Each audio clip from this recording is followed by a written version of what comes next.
Big boss 19 का final हफ्ता और माहौल ऐसा था कि जैसे हवा भी सांस रोके हुए हो। हाँ। हमारे पास एक लेख है जो उस एक टास्क की मतलब चीर फाड़ करता है जिसने टॉप 4 फाइनलिस्ट तय किए। बिल्कुल। तो आज हम इसी पर बात करेंगे कि जब दांव पर सब कुछ लगा हो तो कौन सी शख्सियतें निखर कर सामने आती हैं। और ये जानना बहुत जरूरी हो जाता है क्योंकि बिग बॉस का आखिरी हफ्ता सिर्फ पॉपुलैरिटी का खेल नहीं रह जाता। नहीं, बिल्कुल नहीं। वो दिमाग और जज्बातों का असली इम्तिहान बन जाता है और लेख के मुताबिक उस एक टास्क ने सब कुछ बदल दिया। तो चलिए सीधा उसी टास्क पर आते हैं।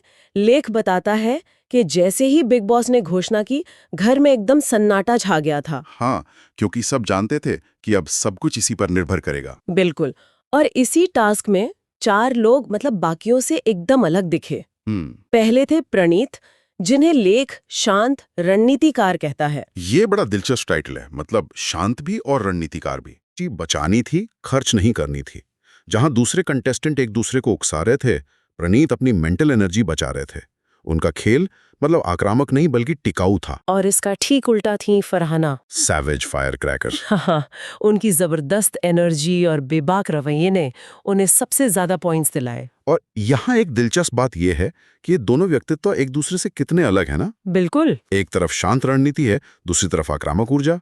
ये दिखाता है कि इस खेल में सफलता का कोई एक तय फॉर्मूला नहीं है। तो फिर तीसरे कौन थे?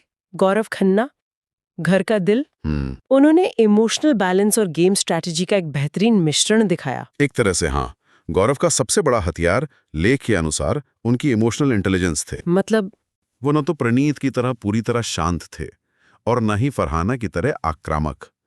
उन्होंने अपने रिश्तों और दर्शकों के सपोर्ट को अपनी ताकत बनाया। अच्छा, तो वो दिल से खेल रहे थे। दिल और दिमाग दोनों से। जब आप मानसिक रूप से थक रहे हो तो ये जानना कि लोग आपको पसंद करते हैं एक मनोवैज्ञानिक सहारा बन जाता है। सही बात है।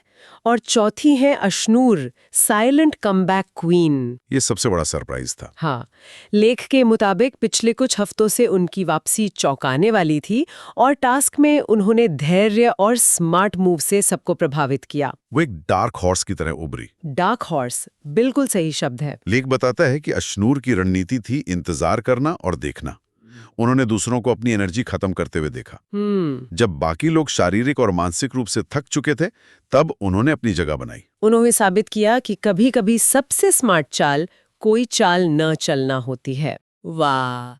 तो अगर हम इसे बड़े पैमाने पर देखें, तो ये टॉप 4 4 अलग-अलग किरदारों को दिखाते हैं। हाँ, एक रणनीतिकार, एक योद्धा एक दिलवाला। और एक छुपा रुस्तम।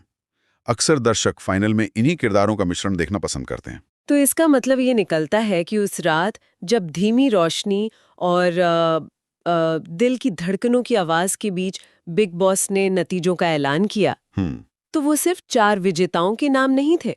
वो प्रेशर को झेलने के 4 अलग-अलग तरीके थे।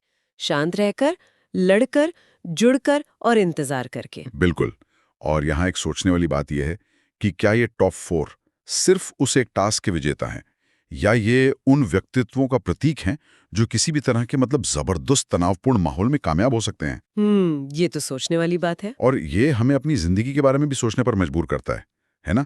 जब हमारी जिंदगी में ऐसे फाइनल वीक वाले पल आते हैं तो हम इन चारों में से कौन सा किरदार अपनाते हैं।